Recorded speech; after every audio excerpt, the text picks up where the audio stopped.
Yo, yo, yo. Hey guys, what's poppin'?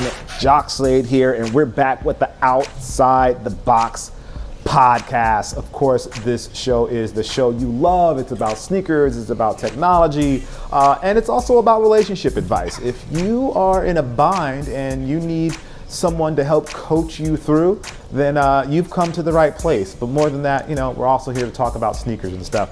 But this show wouldn't be what it is if it was just me. I know the silky sounds of my voice are hypnotizing, but if you really dig into the actual words that I'm saying outside of the bass heavy loveliness of the voice, you see that it's empty, that there's really nothing there. And that's why we really have the two most important people on this podcast. We have Tiffany Beers and Nick Engvall. Nick, go ahead and tell them where they can find you.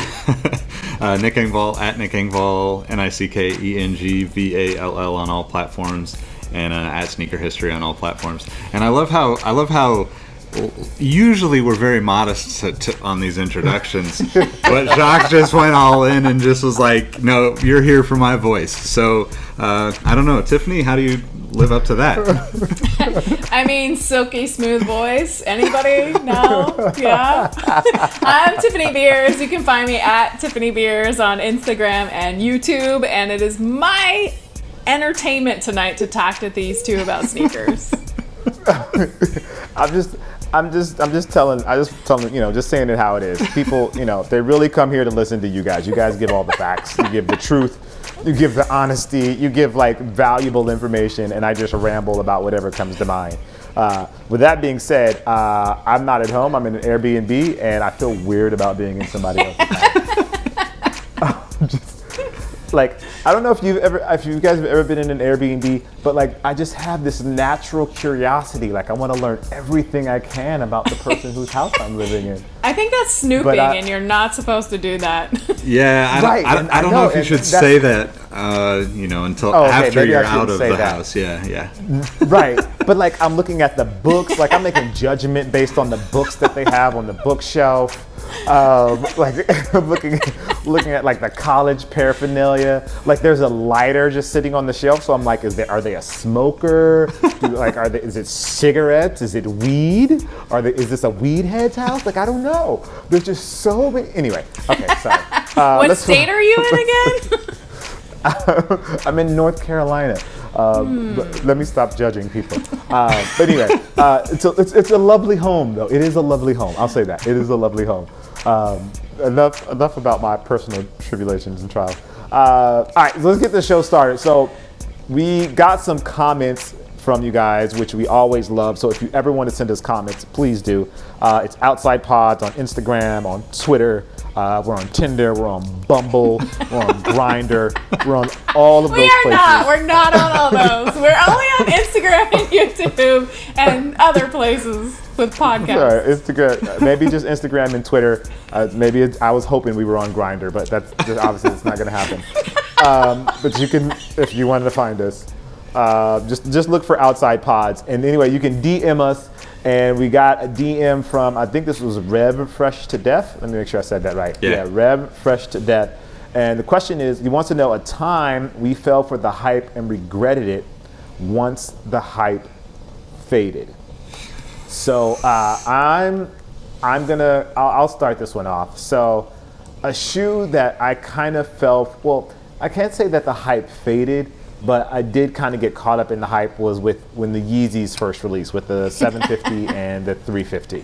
So because it's part personal and part because of my job. So I'll say part because my job is sneakers and I need to know all about sneakers, but also part of just, you know, wanting to be a part of that cool crowd. Like I fall victim to that just like everybody else. So I bought Yeezys early on. So I have maybe 6 or 7 pair of Yeezys. And I have yet to wear one pair of them. I have literally never worn them. I've taken them out the box. I've shown them to people. People have come to my house and they've taken them out the box and looked at them. But I have actually never worn them. And I just didn't really, the silhouette didn't really speak to me at the end of the day. And I think that's what matters most at the end of the day. Like, am I really going to wear this? And does it speak to me enough to where I'm actually going to wear it? But then I also think it got to the point where just everybody had them and everybody was wearing them. And so that kind of pushed me away from wearing them, because like, I don't want to show up and 10 different people have on the same pair of shoes that I have. So I think that also kind of hit me. And then it just got to the point where it was kind of like, all right, now I'm over it. Like, I'm just over Yeezys now. And like, now I have them and I just have really no interest in wearing them. I don't know, I guess the appeal is gone for me. So I don't know if that's the kind of story you're looking for, Rev Fresh to Death, but that's my angle. I'll toss it over to Tiffany, see what she has. I was hoping to hear from Nick first. Okay, well, let's go to Nick.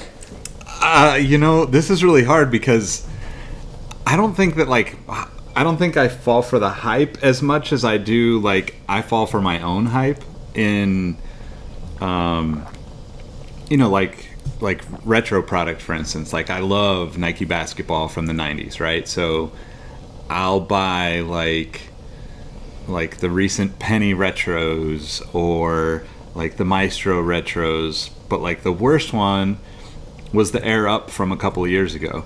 They did like this like plastic vacuum tech thing, and I guess I just didn't realize that's what it was, but I was so hyped to get it because it was one of the shoes that Penny Hardaway wore. And you know, the like kind of like black white across the side with a big blue swoosh. I just thought, I mean, that was like one of my favorite shoes when I was, you know, younger. And I mean, that shoe hurt my feet so bad. Like, and I wore it. I think I wore it like at the time I was working at Finish Line, and I wore it to work one time and gave them away. I just took them to Goodwill because I was just like, there's just no way I'll ever wear these again. Wow. It may be, yeah. I might have given it a second try, which would have been me hyping it up to say, no, this is really cool enough to put up with the pain. And never is that a good idea. But that's what comes to mind when I think of like bad decisions based on my own hyping up a product in my head. Yeah. Did I give you enough time, Tiffany? Yeah. I mean, here's the core of the problem for me. I mean, great story, Nick. If you have to buy moleskin to wear a shoe, it's probably not comfortable. Yeah. Like, the hype is not real. For me, I would say, you know, since I left Nike, you know, I think I got caught up on the hype on the Element 85. Because I thought, it looks really awesome. I really love it. But when you wear it, it is uncomfortable. Unless you're wearing tall socks, it is uncomfortable. Blisters, red hot spots, you know, I mean, uncomfortable shoe. And actually doesn't look that good once it's on. So I feel like that is one that I got caught up in the hype of. But then I sold mine on eBay, so I made a little bit of a margin. So I was, you know, not too upset about it. But I have to say, as an employee, there were many times, I mean, as an employee, you don't end up with a collection of 300 pairs of shoes without thinking something's going to be hype, right? I mean, I found myself buying shoes that I did not like. Like, so for example, when the wedge came out for women, right? And the sky-high dunks, I thought, oh, these are going to be great. They're on point. Finally, a women's shoe. They are so uncomfortable. It's ridiculous. So, you know, like there was an example where I bought 2 or 3 pair and literally just gave them to Goodwill as I was moving because I never wore them. They still had tags on them. So I am not a good example of hype, or do I know what's going to be hype?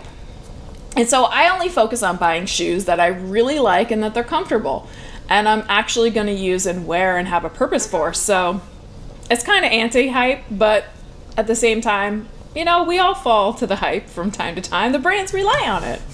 Yeah. You know, it's interesting. Oh, no, absolutely. Thinking about this, like, I think, like, and this is kind of a little bit of a tangent from the question itself, but I think that, like, shoes like the first Yeezy from Nike or any of the Jeremy Scott stuff, right, with Adidas from years back, where, like, the design was so different than, like, the normal of what we were used to from that era, that those are like the shoes. Like, I bought like some of the Jeremy Scott wings. Like I don't regret it because I loved those shoes. I got the denim ones and I wear them occasionally, but like the trend for that is so far off now that I just feel like, can you ever wear that again? And I kind of feel the same way. Like the Yeezy one, just when I look at it, seems so dated to me now, compared to, especially compared to like the Nike Yeezy 2, right? Like the step from the 1 to the 2 was like monumental to me. Like I think, you know, that what are these words? So I completely disagree. I am sorry, really? Respectfully, completely disagree. I mean, the Yeezy one was pure. It was. There was a purity to it. I still think it's a great looking shoe, and there's shoes out there trying to copy it still.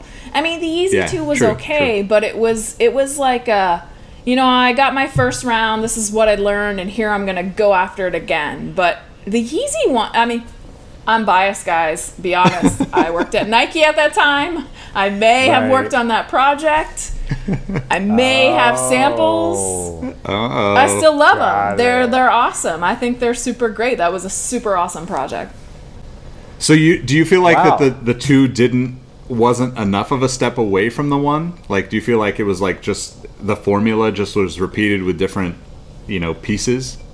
You know, I wasn't involved with the 2 at all, so I don't know the actual story behind it, but the story behind the 1 is really pure. It's really solid.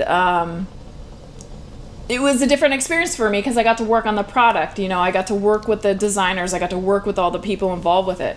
And so it was a really cool project. It was difficult. It was very difficult. It was challenging, for sure.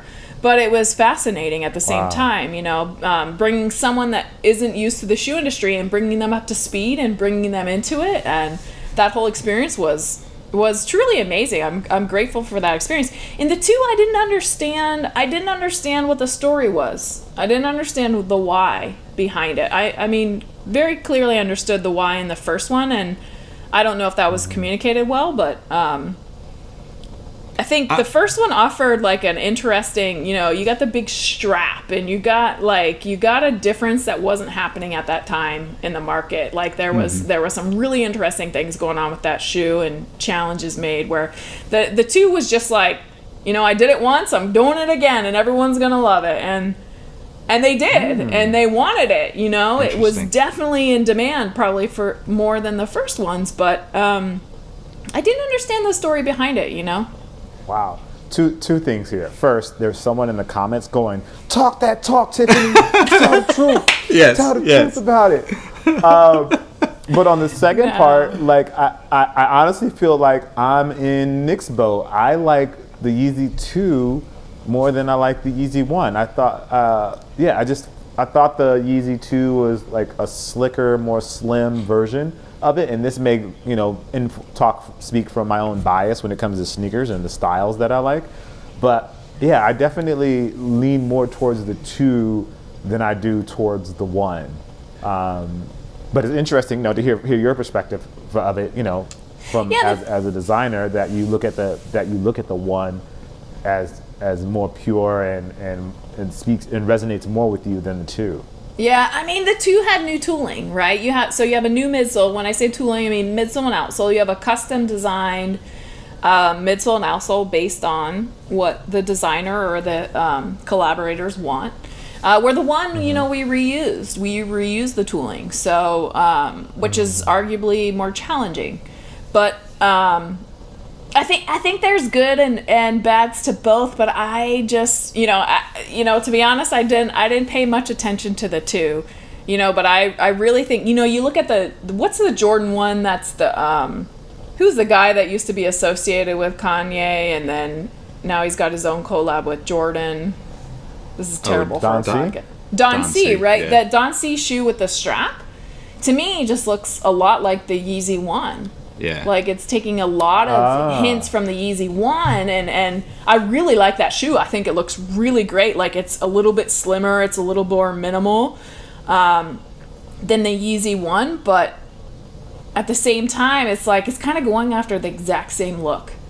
It's like a little bulky, a little tough, strappy, protected. You're ready for everything. You're kind of ready for everything in those shoes. Yeah, and I love that. And I love this. I 100% agree with you, Tiffany, on like the storytelling aspect of it, right? Because especially the timing of all that, like, well, not to pick on Kanye, but he wasn't quite as insane as he is now, or through the years. So like that first like him like doing a little bit of stuff with Louis Vuitton and seeing like these samples pop up from Reebok and Nike, and like then finally seeing like what he created, that to me was way cooler. Like I was way more like invested in the like I didn't get the shoes, but like I was way more invested in the whole story, the whole process, trying to get the shoes. Like when the 2 came out, I like it aesthetically better, but you're absolutely right. There was no story. There was no, and part of that probably has to do with him potentially leaving Nike, or when, I don't know when that actually happened versus when the shoe came out. But like it felt like the whole package and the whole marketing side of it to tell those stories wasn't there for the 2, like at all almost. So even it doesn't surprise me that even you, being fairly close to that whole world when it's happening, didn't understand or didn't get the message, because I felt like it didn't exist hardly at all. Yeah, and to be totally honest, I had nothing to do with the 2. I didn't even know it was going on when it was going on, so I wasn't associated with it at all. But at the same time, like, if you go and create something and the first time you make it, you make mistakes, right? Because you just don't know. And the second time, you're like, if I could do that again, I would do this differently. And that's kind of what, to me, the Yeezy 2 was. Like, if I could improve this based on what I just learned, this is what I do. But that's also why the Yeezy 1 is so beautiful, because you don't know what you don't know. And you give it a shot and you go for it, and that's what you got. Where the Yeezy 2 is like, I've been down this road once. This is what I do. You're striving for perfection more. And I like the rough and rawness a little bit better. I respect that. Yeah. I respect that. I love that. That's cool to hear that perspective. Yeah. And I'm going to throw one last shoe out here that I thought was going to be huge, but wasn't, the Nike Air Zoom Mariah Flyknit Racer. And I'll leave it at that because I know no one else cares. I thought that shoe was going to be good. The Nike Air Zoom Mariah. Yep. The Mariah Flyknit Racer. I thought it was going to be big. Yeah. I was like, oh, people are going to love this shoe. It's going to go gangbusters, as they say on the news. And it did not. It did not. No one, I don't even think it was a blip on anyone's radar. And I actually did a video about that, admitting that. And people were like, yeah, everyone was like, yeah, we thought this shoe was going to be bigger. But it didn't. So it is what it is. I'll take that loss on my own. And go to my grave with it.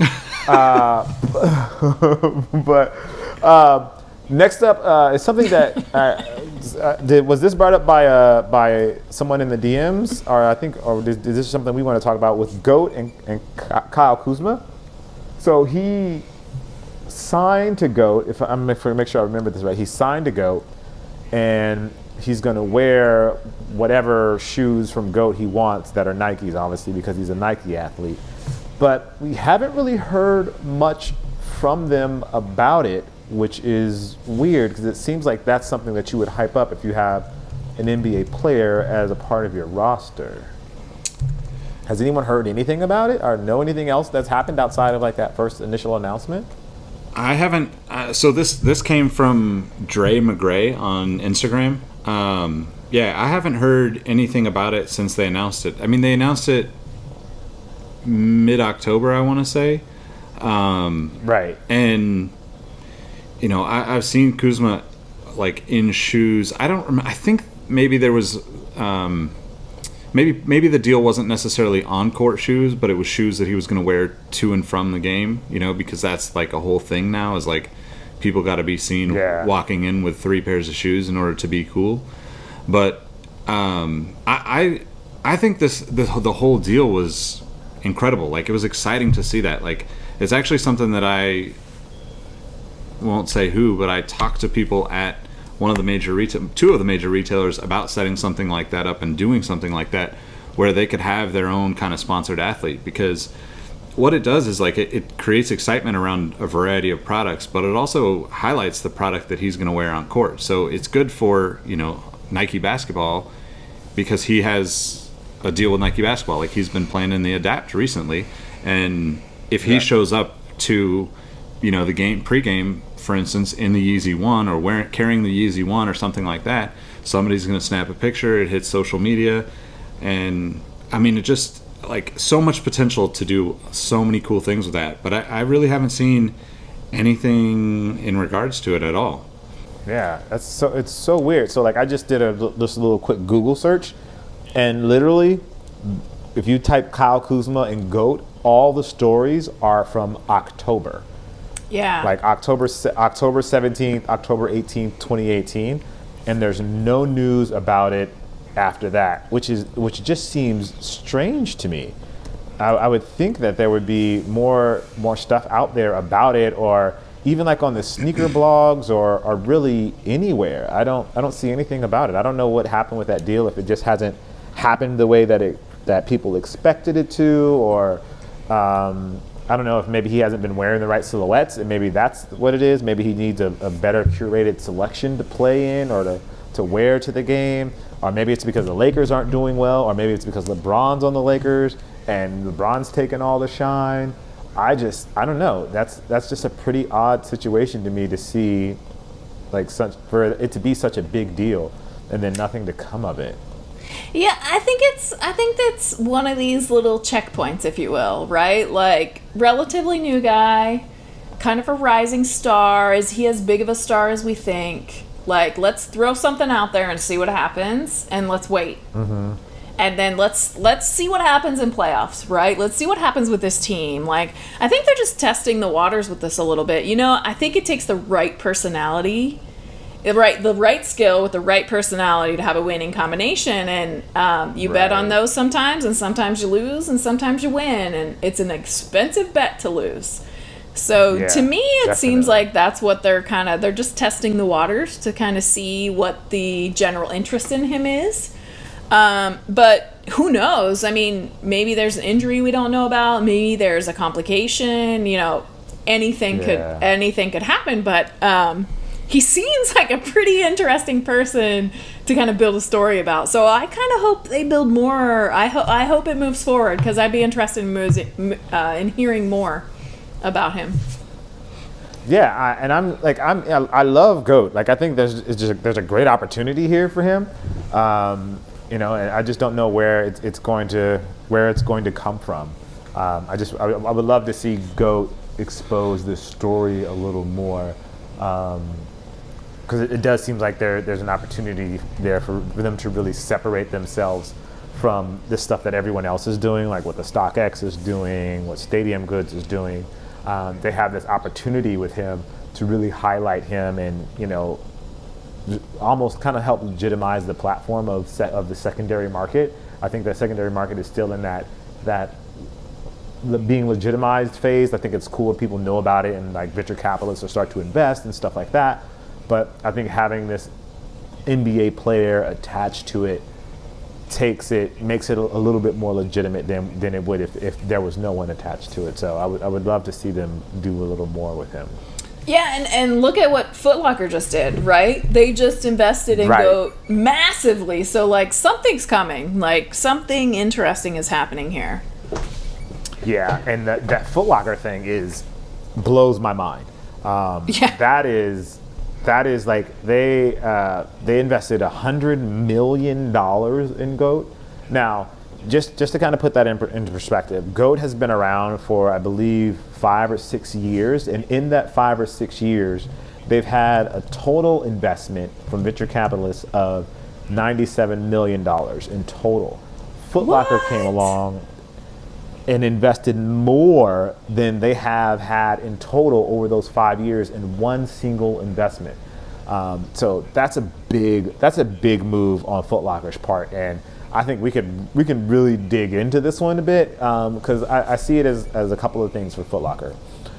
One, I think they see how big the secondary market is, And I think any brand retailer is going to see that amount of money passing hands and not have their hand in it. I think this is Foot Locker dipping their hands into the secondary market. Two, I think it also makes it's Foot Locker's attempt to be cool in the digital space. Foot Locker has kind of lost some of their cool cachet. I think when we were kids, Foot Locker, it was amazing to go to a Foot Locker, and it was like a big deal to kind of go to Foot Locker. And that appeal and that sort of nostalgia I think that we have is lost on this generation. And I think that generation, they have placed that sort of nostalgia on StockX, on GOAT, on Stadium Goods. And this is Foot Locker kind of buying that cool or that nostalgia back. And then on the third thing I see here is this is a great opportunity for GOAT. Foot Locker has these store within a store like setups for Adidas and Puma and Reebok, and then they have like 702 for women. And I think this is a great opportunity for GOAT to expand their retail presence and, you know, kind of like with the Kyle Kuzma thing, really legitimize the business in a way that, you know, you can see a GOAT section inside of a Foot Locker or inside of a House of Hoops. Have, you know, this is the quote unquote greatest of all time selection, and it's a selection of sneakers that are super hard to get and super hard to get your hands on, and they're right there available to you inside of a Foot Locker store. You don't have to go online. You can walk into a store, you can put it in your hands, you can look at it, you can touch it, you can feel it. So I think there's a huge opportunity for the secondary market, and especially with it tying into retail with a retail partner like Foot Locker. But again, this is again just me making stuff up. I don't know how you guys feel about it, but you know, that's just kind of where my mind went when I heard about the deal. I mean, for me, like the fact that a major retailer like footwear just bought, you know, GOAT, who was, you know, kind of the secondary market, like to me, that's counterintuitive, right? Like you just took GOAT and turned it into the primary market. So I don't know. I'm a little confused by the whole thing. Like, I get that Foot Locker is trying to be trendy. Like, they just invested in Jason Mayden's company with the kids' shoes. They're making some really big moves, which I really like. I think it's about time that one of the retailers in footwear did that. But at the same time, like, owning part of GOAT, like, I don't know if I trust you anymore, to be honest, as a secondary market. Like, I don't know if I trust it. Really? Because it's backed by a primary retailer. So a primary retailer that makes deals with these brands to market their product and things like that. Like, what does that do to the secondary market? Does that influence it? I don't want it to. But it brings up a lot of questions for me. Yeah, I mean, I could go ahead. No, I was gonna say I heard that a lot on Twitter. About when I was talking about it on Twitter the other day, that there's like they're not sure like now why like Foot Locker is not going to sell us anything. They're just going to send it directly to the secondary market. First, and my response to that would be like, oh, first they would lose their account. Like they're not going to be, you know, they know they can't do that. And then my thought was, this is an opportunity for Foot Locker really to get paid twice instead of just once. Imagine a platform. Imagine a platform where, you know, Foot Locker sells you the shoes at retail. They don't even have to ship them to you. You can list them directly on GOAT by clicking a button on the Foot Locker website, and they sell on GOAT and they're shipped out. The buyer knows they're official because they came from Foot Locker, so there is no legit checks because it came from Foot Locker. It's from Foot Locker, who is a trusted retailer, so you don't have to worry about that perspective.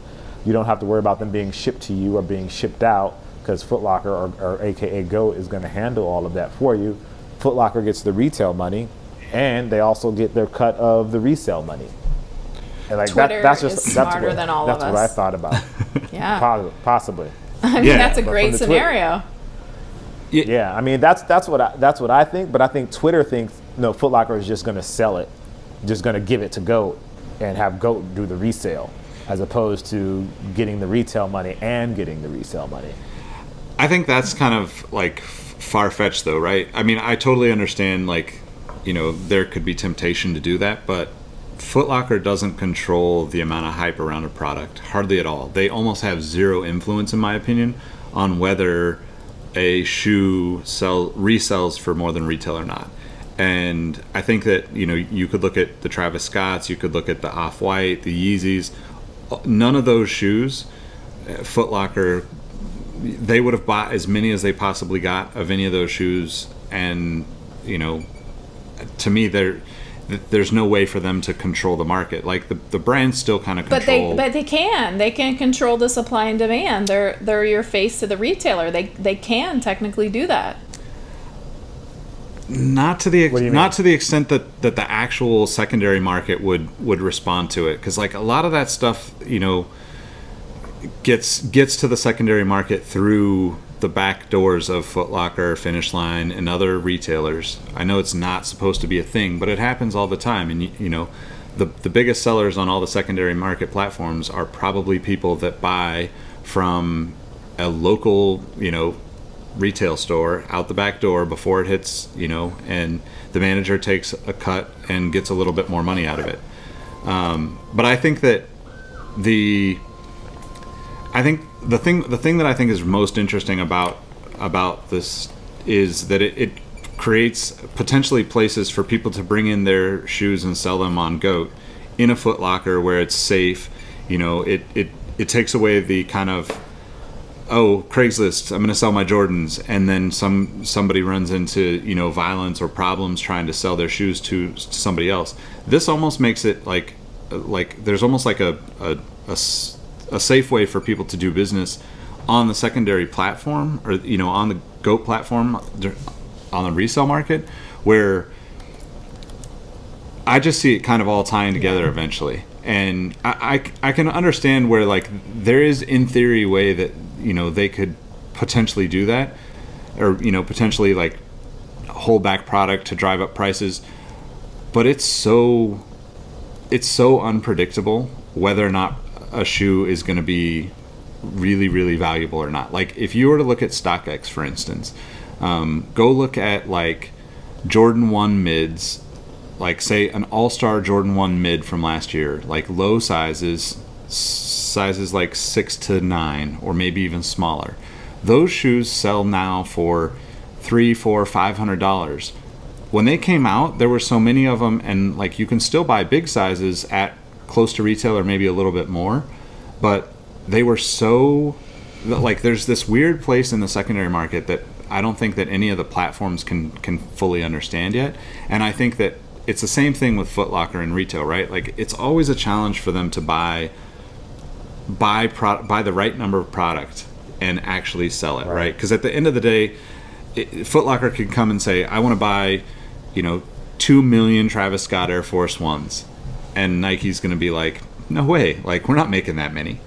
So it's going to be interesting. I think that, like, this is more of a marketing play for Foot Locker to be cool. It validates that they're in the cool space if they want to cross these brands from in a public facing space.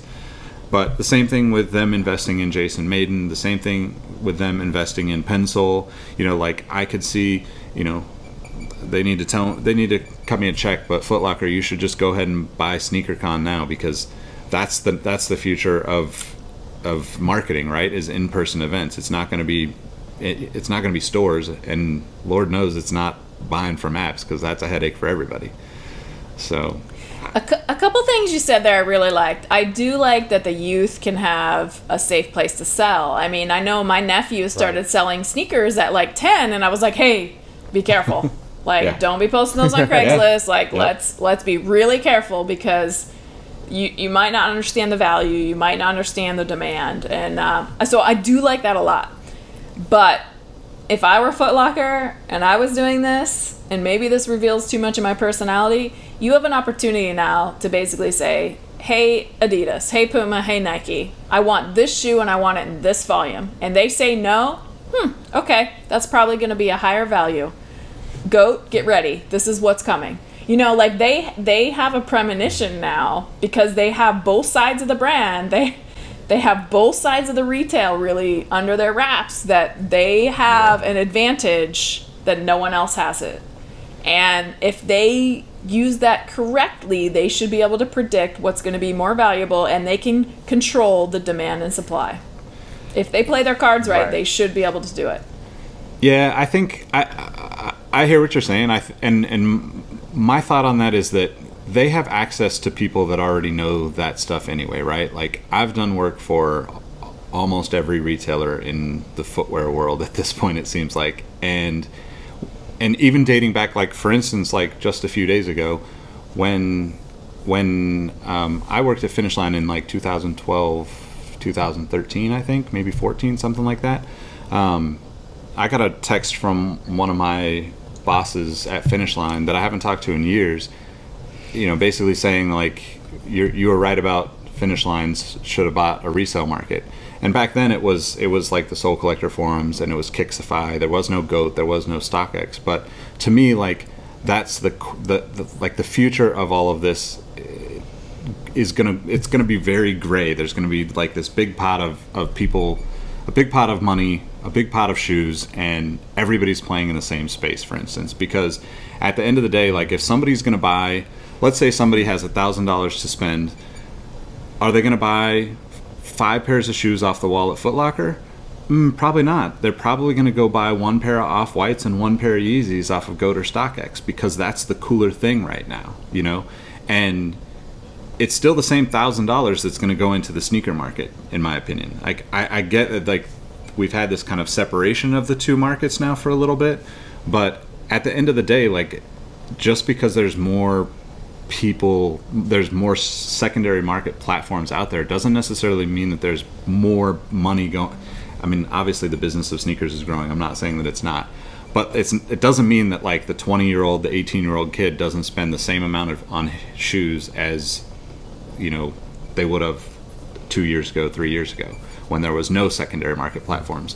They might have been buying them or selling them on eBay, but you know, it's just this weird space where we're kind of getting to the point where all of this has to be looked at, in my opinion, at such a high level of like, where is this all going? And, you know, for me, Foot Locker is seeing that retail is dying and is trying to create ways to bring in some of the excitement that still exists with their customers. Because, you know, regardless of, you know, where you buy your shoes from, I think that the secondary market, if you're into sneakers and have been for the last few years or more, you pay attention to the secondary market, at least in some regard, right? Like, you always have the thought of like, right. Oh, Yeezys? Well, they might be worth something. I should just get them, right? And, you know, kind of goes back to like falling for the hype or whatever, but like, it's becoming more and more common for, like, let's say that 20% of the people are, quote, sneakerheads, right? They spend all their time paying attention to sneakers. They know every release. They can tell you when everything's coming out. They correct you on the colorways when you tell them it's the wrong colorway or spell something wrong. That 20% is the one that 4 or 5 years ago looked at eBay before they made a purchase. That percentage is steadily growing, because as people understand that, like, oh, well, I only have X amount of space in my closet, maybe I'm going to buy something that I can resell, or at least if I don't like it or I only wear it a couple times, I get most of my money back. And to me, that's kind of this like shifting where it's still the same big pot, but like there's maybe 30 or 40% of the sneakerheads are, you know, they're getting people hyped up, and you see people, you know, obviously more people are buying Yeezys now than they were a couple years ago, and you know, seems like the same thing for like the Off-White stuff. But I don't know, that was kind of a long ramble, but that's kind of my theory on this approach from Foot Locker. Yeah. And I think a lot of it is also there's value in the data. I think the brands are starting to, and obviously the retailers are paying more attention to data. Data is becoming more and more important every day in everything that we do, with everything from AI, you know, predictive buying and all of those things. So I think Foot Locker being able to pull the data from GOAT into their own data just makes them more valuable to a brand. Obviously, brands capture their own data based on sales, but a lot of that is just more like manufacturing and sales, like how many we sold to a retailer. But with Foot Locker being able to say, okay, this is how many people bought these at retail, and now this is how many people bought these on the secondary market for this price. That data, I'm sure someone way smarter than me will be able to extract information out of that data that allows Nike to make better manufacturing and production decisions. Foot Locker allows Foot Locker to make better buying decisions, which obviously will reflect into the secondary market, which I believe. I think I said that right. No, this is not why. Again, they don't listen to the podcast and they say these kind of things. But I 100% agree with you. But just to counterpoint, just to be that guy, I would say that that's already happened, right? Like, if you look at Jordans in 2012, everything sold out. Retail price of a 4 was what? 140, 150, 160, something like that. Almost every Jordan release now is 180, 200, 220. So Nike and Jordan Brand saw there's a lot of money on the market to be made. We can raise our prices, increase production, and we're going to eat up this secondary market. We're still going to make more money because we're charging $40 or $50 more per pair. That normally at that time in 2012 or 13 was going to eBay or some seller on eBay, and that's the analytics from that data probably is what caused those changes. I would also argue that like that's also what's been the reasoning behind a lot of these more like hyper focused or smaller brand collaborations, because they know that they've got to continue to spread through the higher energy places and get like that like top tier, like, I don't want to call it an influencer, but like the hyped up brands and the hyped up designers that have their own clothing line now are more likely to get a Nike collab than they were 5 or 6 years ago, because back then it was crazy that Nike did any kind of collab with Jordan, right? Like, I mean, like I don't even know that there were actual collabs with Jordan Brand prior to like 2011 or 2010. It was like very, very rare, right? And then now it's like, well, Travis Scott gets to do whatever he wants with a 1. Virgil gets to do whatever he wants with a 1. Like Nigel Sylvester's got a 1. Hiroshi with Fragments got a 1. Like everybody's doing something, and I think there is some like I do have a little bit of like kind of concern in the terms of like how that data shapes everything. But at the end of the day, I feel like the people that you're talking about are so focused on big data numbers anyway. Like we probably have already been, if there's anything bad to come from this kind of stuff, we've probably already been paying too much for retro Jordans or something, I don't entirely disagree, but I do disagree. But I don't want to seem like I'm arguing, so I'm going to say that. But no, I think it's a great conversation. Since 2010, 11, there's definitely been inflation, right? And there's been material taxes and import taxes, and all these things have changed quite a bit. So I would actually blame a lot of that in the price increase versus the data. Just knowing from working on the inside, there was a long period there where Jordan produced shoes with kind of crappy quality material. Yeah. And just from reading the reviews, not from working on them because I didn't work on them at the time, but then they had to upgrade back to high quality materials. That's a cost increase, right? And so to see it all depends on the exact model. We'd have to see specific studies on this kind of stuff. But I mean, the import taxes and things like that, you can't say they're nothing. I mean, they are definitely impacting. I'd love to know from the inside of one of these brands, like, what's their profit on shoes now versus 10 years ago? Because I bet you it's less, actually. I bet the cost of making shoes has gone up more than the prices that they've raised. Hyperadapt, excluding, because it's a concept car. That was a new product, Right. Kind of different scenario there with brand new technologies like that, and initial fly knits. I think new technologies always cost more to come out with initially. Right. But I think, based on the secondary market, I mean, if it was me and my whole world, based on the secondary market, 10 years ago, I would have jacked prices up big time and tried to take the bottom out of that secondary market. I mean, nobody did though. So, if people are buying shoes for $500 on the secondary market, why wouldn't you just double your price right there on the spot from $120 to $240? So to me, that's really interesting, the whole dynamics there where everyone's selling your shoes on the secondary market for double, triple price. Why aren't you raising your prices? So I think this is really complex issue, which, you know, if any of the viewers have insight on this, I would love to know more understanding. Yeah, absolutely. And again, I'm making this all up off the top of my head, which probably isn't the best thing to do.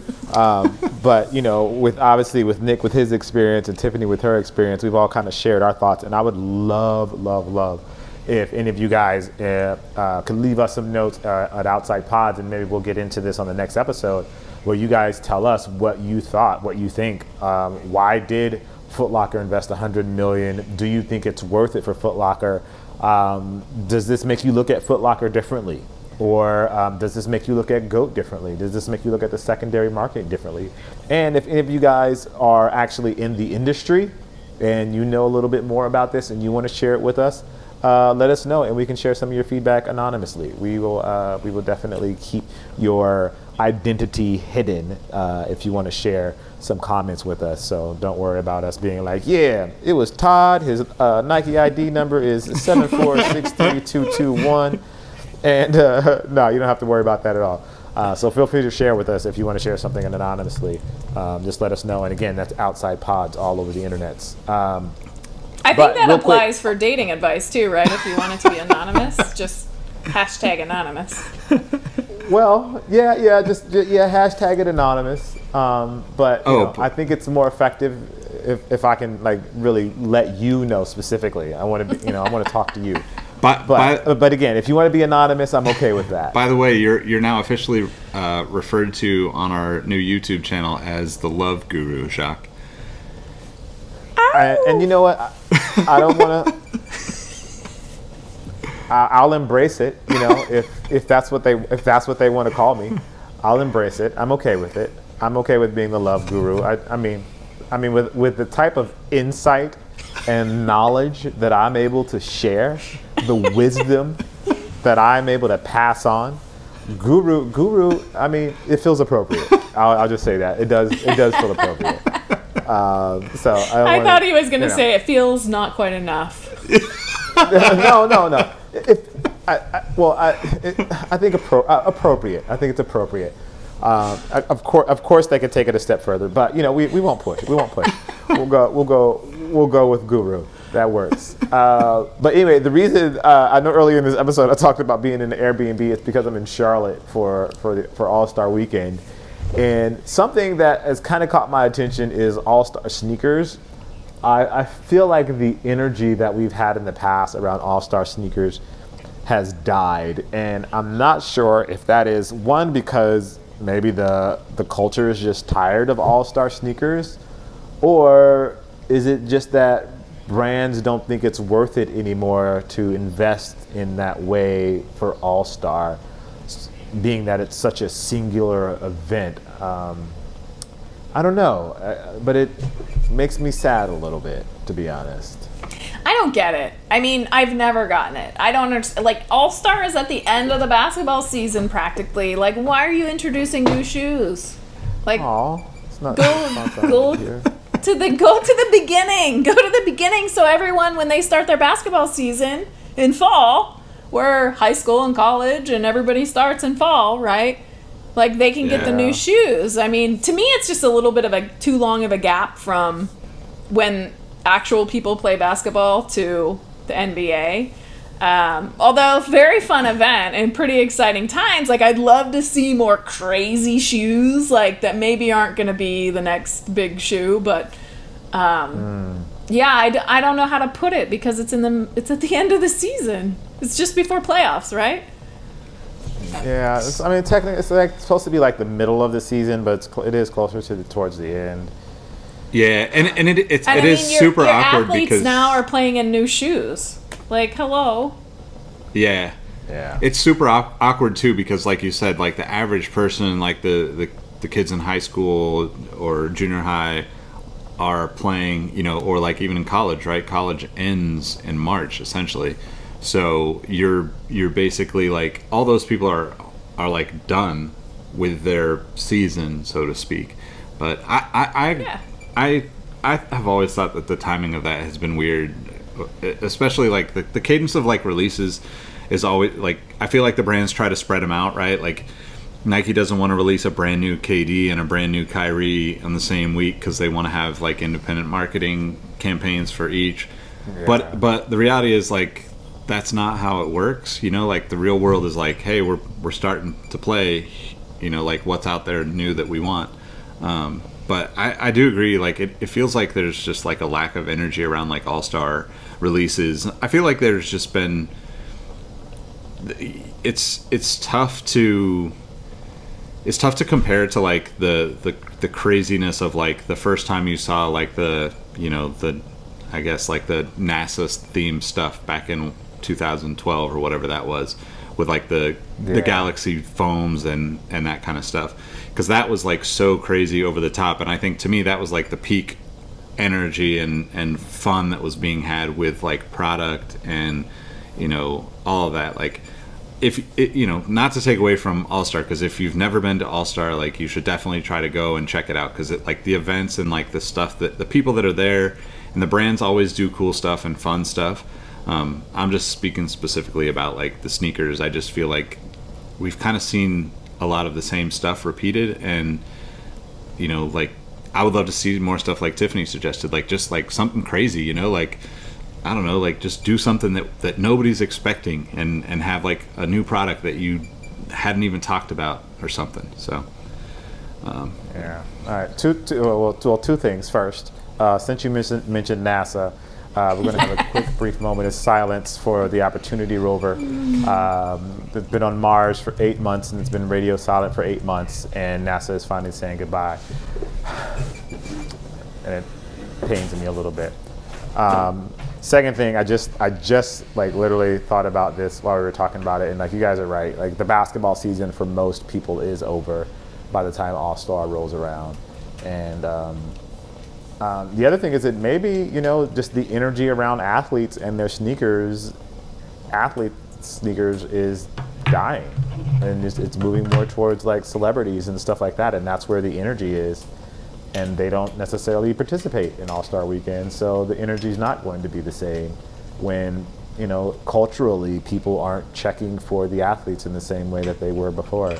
So maybe that has to do with it too. But that's either way, both. Go ahead. That's a good call out, because I remember when I first watched All-Star, I was like, and this, I could be dating myself, but I was like, where's Michael? Like, he's not going to be out there dunking. Where's LeBron dunking? Like the slam dunk contest for sure is the iconic thing of All-Star, right? Or maybe I'm just out of the loop. Totally possible. But like, where are the big players out there like showing us their skills, right? Like, it seems like sometimes you don't get all the A performers out there, and it's just kind of like, well, where are, like, okay, they don't want to get hurt for playoffs, cool, but this is All-Star Weekend and you're an All-Star. Get your butt out here, throw on some crazy shoes, and let's see what you got. Like, yeah, I don't know. To me, that kind of, it's not really an All-Star experience. It's not the best players. The NBA has amazing players, right? I'm not trying to rip on anybody, but like, show us what, LeBron, KD, show us what you do in your spare time when you're bored. I guarantee you are doing some dumb dunks and some like silly stuff that's probably awesome. And like, show it to us. Like, bring it out. Like, let's be human a little bit.